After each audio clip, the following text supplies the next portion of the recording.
আমাদের কাছে সাংবাদিক বন্ধুরা জানতে চান আপনারা কখন নির্বাচন চান।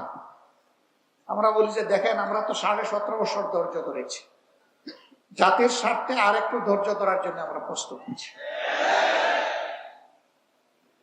আমাদের ভিতরে অস্থিরতা নাই যে আজকেই নির্বাচন করে গদিতে বসতে হবে, কারণ এই গদি আল্লাহ যদি আমাদেরকে দান করেন, এটা আমাদের জন্য বিরাট এক পরীক্ষা হয়ে বোঝা হিসাবে আমাদের ঘাড়ে আসবে। সুতরাং গদি কোনো সুখের জিনিস নয়, গদি আল্লাহর পক্ষ থেকে আমানতের বিষয়। 2 নম্বর হচ্ছে 17.5 বছরে যে জঞ্জাল সৃষ্টি হয়েছে, এই জঞ্জালের কতিপয় দিক এমন আছে যে এটা পরিচ্ছন্ন না করলে একটা সুষ্ঠু নির্বাচন কোনোভাবেই সম্ভব নয়। আমরা যেন তেন কোনো নির্বাচন চাই না, আমরা একটা সুষ্ঠু নির্বাচন চাই। আমরা আবার লাঠি, মাসুল এবং মানি প্রভাবিত কোনো নির্বাচন আমরা চাই না। এখানে আমাদের মেসেজ একেবারে, বার্তা একেবারে স্পষ্ট। বলবেন তাইলে কি আরো 17.5 বছর অপেক্ষা করবেন? না, তাও না। যাদেরকে দায়িত্ব দেওয়া হয়েছে তারা সবাই সুশিক্ষিত মানুষ, এই দেশে তাদের জন্ম হয়েছে।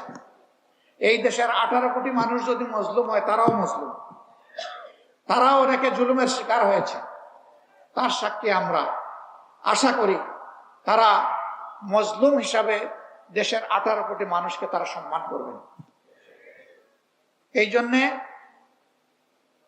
যথার্থ সময়ের বাইরে একটা মিনিটও সংস্কারের জন্য তাদের নেওয়া উচিত নয়। আমরা যে যৌক্তিক সময় বলেছি, এটা তারাই ঠিক করুন। মাননীয় প্রধান উপদেষ্টা বলেছেন এবছরের শেষে অথবা আগামী বছরের শেষে অথবা তারপরের বছরের মধ্যখানের ভিতরে একটা নির্বাচন অনুষ্ঠিত হতে পারে। আমরা মোবারকবাদ জানাই, ইতিমধ্যে নির্বাচন কমিশন গঠন হয়েছে, আর তিনি নির্বাচনের ব্যাপারে ইঙ্গিত দিয়েছেন, সুস্পষ্ট কথা এখনো বলেননি। আমরা বলবো যে সংস্কারকে দ্রুত এগিয়ে নিন, যৌক্তিক সময়ে এগিয়ে নিন এবং ক্রমান্বয়ে সুস্পষ্ট ঘোষণাটাও দিয়ে দিন। আমি আজকেই দাবি করছি না, কিন্তু ঘোষণাটা হলে এদেশের মানুষের মধ্যে একটা আস্থা তৈরি হবে যে এই সরকার আবার মঈন ফখরের সরকারের মতো নতুন দল গঠন করে ক্ষমতায় বসার অভিলাষ প্রকাশ করবে না। এই সরকারের কেউ যদি রাজনীতি করতে চান, যদি কোনো দলে যুক্ত হতে চান, তাহলে তাদের দায়িত্ব হবে এই সরকার থেকে সরে যাওয়া। তারা সরকার থেকে সরে গিয়ে দল গঠন করলে সেটি হবে স্বচ্ছতা। কারণ এই সরকারে কোনো দলবাজ কেউ থাকুক, এটা আমরা চাই না। আমরা চাই অ্যাবসলিউটলি এটা হোক জনমানুষের সরকার। এরপরে জনগণের বুথে যারা আসবে তারা হবে দলীয় সরকার। দলীয় সরকার আসবে, কিন্তু দায়িত্ব পড়বে জনগণের। এই জন্য শতভাগ জনগণ তাদেরকে ভোট দিয়ে এখানে পাঠাবে না, এখানেও তাদেরকে ভোট দিয়ে কেউ পাঠায় না। কিন্তু বিপ্লব যারা করেছে তাদের দোয়া এবং সমর্থন নিয়ে তারা গিয়েছেন। অতএব আমরা ধরে নিতে পারি তারা আপামর জনগণের সরকার। এটা যেন তারা বুঝেন, আর জনগণও যেন তাদেরকে ন্যায্য কাজে সহযোগিতা করেন। যদি তারা কোনো অন্যায় করেন, তাহলে আমরা কথা দিচ্ছি সবার আগে আমরা এই চিৎকার দিয়ে প্রতিবাদ করব। অবশ্য প্রতিবাদ করার আগে তাদেরকে সংশোধন হওয়ার জন্য পরামর্শ দেব। তারা যদি সেই পরামর্শ গ্রহণ করেন, মোবারকবাদ। যদি গ্রহণ করেন, না করেন, জনগণকে সাথে নিয়ে চিৎকার আমাদেরকে দিতেই হবে, প্রতিবাদ আমাদেরকে করতে হবে। কারণ আল্লাহ তাআলা আমাদেরকে এ দায়িত্ব দিয়েছেন, যারা মুমিন মুসলমান তাদেরকে তাআওয়ানু আলাল বিররি ওয়াত তাকওয়া ওয়া লা তাআওয়ানু আলাল ইসমি ওয়াল উদওয়ান। ন্যায় এবং ভালো কাজে তোমরা সহযোগিতা করো পরস্পর, কিন্তু অন্যায় এবং মন্দ কাজে তোমরা করবে না। আমরাও করব। শুধুমাত্র ন্যায়ের কাজে, ভালো কাজে, দেশ গঠনের কাজে, সততার কাজে, দেশপ্রেমের কাজে আপনারা পাশে পাবেন। কিছুদিন আগেই সরকারকে ফেলে দেয় অবস্থা, ধাক্কাধাক্কি শুরু হয়ে গিয়েছিল, তাই না? সরকার সমস্ত রাজনৈতিক দলকে ডেকেছিল, যারা ফেসিবাদ বিরোধী তাদের সবাইকে, আধিপত্যবাদ বিরোধী এই দলগুলাকে ডেকেছিল। আলহামদুলিল্লাহ, বাংলাদেশের 53 বছরের ইতিহাসে ডান বাম, ইসলামী অন ইসলামী বিভিন্ন আদর্শের সমস্ত দল এক আঙ্গিনায় একসাথে বসেছে, বসে বলেছে দেশ আমাদের সবার, অতএব কোন সাম্রাজ্যবাদ আধিপত্যবাদকে আমরা বরদাস্ত করব না। আমরা দেশের সাথে এক আছি।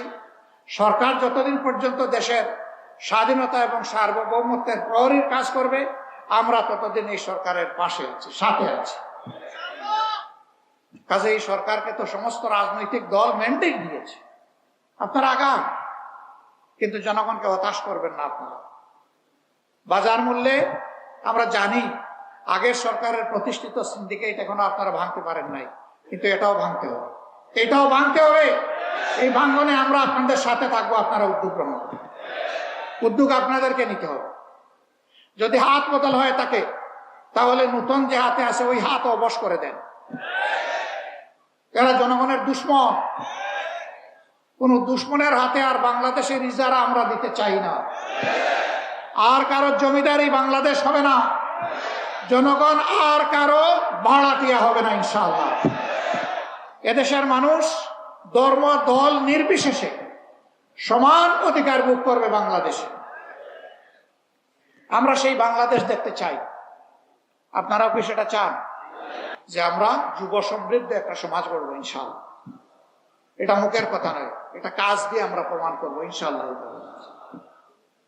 এই দেশ তখন হবে বিশ্বের একটা শ্রেষ্ঠ দেশ, যেই দেশে দুর্নীতি অচল, ঘুষ খাওয়া অচল, চাঁদাবাজি অচল, কারো ইজ্জতের উপরে হাত দেওয়া অচল, এবং কোনো অপরাধ করলেন তার উপরে দণ্ড প্রয়োগ হওয়া অবশ্যম্ভাবী। সেই দেশটাই দুনিয়া আমরা উপহার দিতে চাই। এই জাতি একদিন মর্যাদার জাতি হিসেবে বিশ্বের দরবারে মাথা উঁচু করে দাঁড়ায়। আজকের কথাগুলার সাক্ষী হয়ে গেল বিশ্ববাসী এই মিডিয়ার সুবাদে। আমি মিডিয়াকে সাক্ষী রাখলাম, আপনারা আপনাদের আর্কাইভে এই কথাগুলো আপনারা হেফাজত করবেন। যদি এর কোনো বিচ্যুতি দেখেন আমাদেরকে ধরে দেবেন, আমাদেরকে ছাড় দেবেন।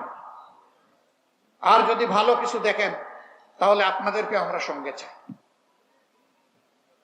এমন একটা সমৃদ্ধ বাংলাদেশ, একটা বৈষম্যহীন ন্যায়ভিত্তিক বাংলাদেশ, সত্যিকারের একটা শান্তি এবং সোনার বাংলাদেশ গঠন করার জন্য আমরা এই মিডিয়ার মাধ্যমে প্রিয় দেশবাসীকে, তাদের কাছে আমরা ভালোবাসা চাই, তাদের দোয়া চাই, সমর্থন চাই, সহযোগিতা চাই, তাদেরকে আমরা পাশে চাই, তাদেরকে আমরা বুকে চাই, সাথে চাই।